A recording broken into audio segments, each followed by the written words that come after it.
시작은 그 일의 가장 중요한 부분이다.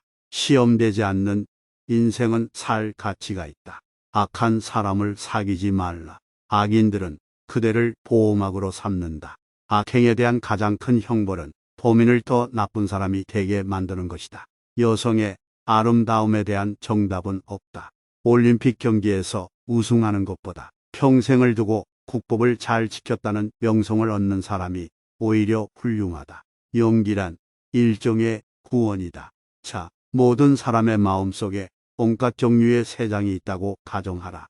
어떤 새들은 무리를 지어 다른 새들로부터 이탈하며 어떤 새들은 무리를 이루고 어떤 새들은 외로이 어디론지 마음대로 날아가기도 한다. 이 새들이 곧 지식이며 우리들이 어렸을 때는 이 새장은 텅 비어 있었을 것이다. 그리고 인간이 이 우리 속에 어떤 종류의 지식을 넣고 보관해 두었다면 그는 지식의 대상이 되는 것들을 배우거나 발견했다고 말할 수 있을 것이다. 이것이 곧 아는 것이다. 자신의 능력에 의하지 않고 조상의 명성 때문에 존경받고 그것을 감수하는 것만큼 수치스러운 일은 없다. 사람을 시험해 보려면 모든 재산을 박탈하고 부당하게 대해보라. 재산을 박탈당한 것은 참지만 부당한 대우는 참지 못하는 사람이라면 가까이 두고 잘 대해 주도록 하라. 부당한 대우는 참지만 재산을 박탈당한 것에 불만을 사귀지 못하는 사람이라면 멀리하거나 피하도록 하라. 사랑이라는 것은 선한 것을 언제까지나 갖고 싶어하는 마음이다. 소년을 엄격과 폭력으로 가르치려 하지 말라. 그의 흥미를 허용하여 지도하라. 그렇게 하면 자기의 능력이 어디로 향하고 있는가 소년 자신이 찾게 된다. 시인들은 자신들도 이해하지 못하는 위대하고 지혜로운 말들을 짓거린다. 자제는 최대의 승리다. 재산이 훌륭한 위안자가 되어줄 수 있다는 것은 누구나 아는 사실이다. 재판관은 젊어서는 안 된다. 판관은 자기의 이성의 판단에 의해서가 아니라 타인의 악의 본질을 오랫동안 관찰함으로써 그 악을 배워 알아야 한다. 지식이라는 것은 그의 안내역이 되어야 하며 개인적인 체험이 되어서는 안 된다. 정의는 자기에게 어울리는 것을 갖고 자기에게 어울리도록 행동하는 것이다.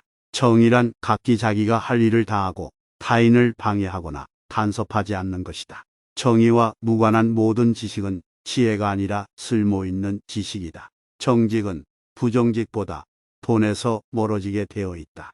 지혜, 용기, 전체가 조화될 때 정의가 실현되고 또한 만인의 행복을 보장하는 이상 국가가 이루어질 수 있다. 진정한 철학에 의해서만 국가도 개인도 정의에 도달할 수 있다. 진정한 철인 이 통치권을 쥐거나 또는 통치자가 신의 은혜로 진정한 철인이 되지 않는 한 인간은 악에서 벗어날 수 없다.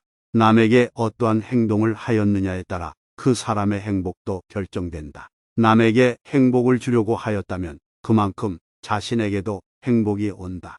자녀가 맛있는 것을 먹는 것을 보고 어머니는 행복을 느낀다. 자기 자식이 좋아하는 모습은 어머니의 기쁨이기도 하다. 그리고 이 이치는 부모나 자식 사이에만 적용되는 것이 아니다. 남을 행복되게 할 수 있는 사람만이 또한 행복을 얻는다. 남의 말을 열심히 듣는 사람은 말하는 사람 입장에서는 진실한 법과 같다. 성한 것은 놔두고 상처 부위만 노리는 파리떼처럼 악한 사람은 다른 사람의 장점은 무시한 채 착한 사람들이 일반 문제를 무관심하게 대한 형벌은 악한 사람들의 지배를 당하는 것이다. 육체에서 비롯되는 쾌락의 상태가 줄어들면 들수록 그만큼 대화의 즐거움과 매력은 커지는 것이다. 우리는 우리의 육체에 속박받고 있다. 우리의 영혼이 육체의 악에 물들어 있는 한 결코 만족이란 없다. 인간은 자기 자신만을 위해서 태어난 것이 아니라 조국을 위해서 태어났다. 인간의 교육에 의해서만 인간이 될 수 있다. 인간에서 교육의 성과를 제거하면 아무것도 남는 것이 없다. 인간의 영혼은 불사불멸이다. 철학자가 왕이 되거나 현재의 왕들이 철학적 정신과 힘을 갖게 되기 전까지는 국가도 인류도 결코 재난을 면치 못할 것이다. 철학자가 통치자이고 통치자가 철학자인 국가는 행복하다. 철학자는 바닷속의 커다란 가오리와 같은 존재이다. 접근해서 만져보려 하면 언제나 깊이 잠들어 버린다. 청소년에게 일을 시킬 때는 다소 잘못이 있더라도 변명할 여지를 남겨주도록 하라. 혹독한 질책은 청소년을 얼어붙게 만든다. 최대의 승리는 자기 자신을 정복하는 것이다. 자기 자신에게 정복당하는 것은 최대의 수치다. 행복은 선을 나의 것으로 함으로써 얻는 것이며 선의 내용은 영원성에 있다. 그렇기 때문에 우리가 영원히 지닐 수 없는 것에 마음이 이끌려서는 안 된다. 돈을 벌고자 한다면 돈을 쓰지 않으면 안 된다. 돈을 힘을 중, 지식을 상으로 삼을 것.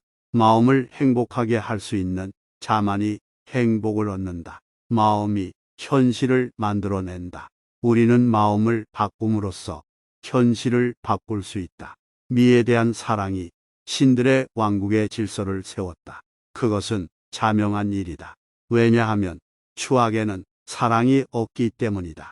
사람은 다른 사람에게 어떤 행동을 하였느냐에 따라 그의 행복이 결정된다.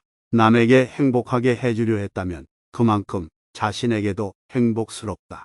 자기 자식에게 맛있는 것을 사주고 그가 좋아하는 것을 보는 것은 부모의 기쁨이다. 이는 형제간, 친구간, 이웃간 나아가 낯선 사람 사이에도 공통되는 이치이다.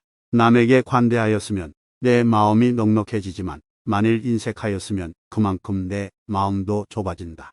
남을 때린 자는 밤잠을 이루지 못하는 법이다. 남에게 친절하고 관대한 것이 내 마음의 평화를 유지하는 길이다. 남을 행복하게 해줄 수 있는 사람이 또한 행복해진다. 사람은 불의의 제물이 되는 것이 두려워서 그것을 비난하는 것이지 불의를 저지르기 싫어서가 아니다. 사람은 사랑할 때 누구나 시인이 된다. 인생이란 짧은 기간의 망명이다. 부와 빈곤 전자는 사치와 나태의 부모이고 부자는 인색과 악습의 부모이다. 결국 그것은 둘 다 불만의 어버이다. 겉모습이란 속임수이다. 국가란 인간이나 다름없다. 왜냐하면 국가도 인간처럼 가지각색의 성격으로 형성되어 있기 때문이다. 노이의 비애가 아무리 크더라도 세상의 동정을 받지 마라. 왜냐하면 동정 속에 경멸의 생각이 들어있기 때문이다. 덕은 건강이다. 덕은 아름다움이다. 덕은 영혼에 좋은 존재의 양식이다. 거기에 반해서 악덕은 병이다. 악덕은 추함이다. 악덕은 영혼의 나쁜 존재의 양식이다.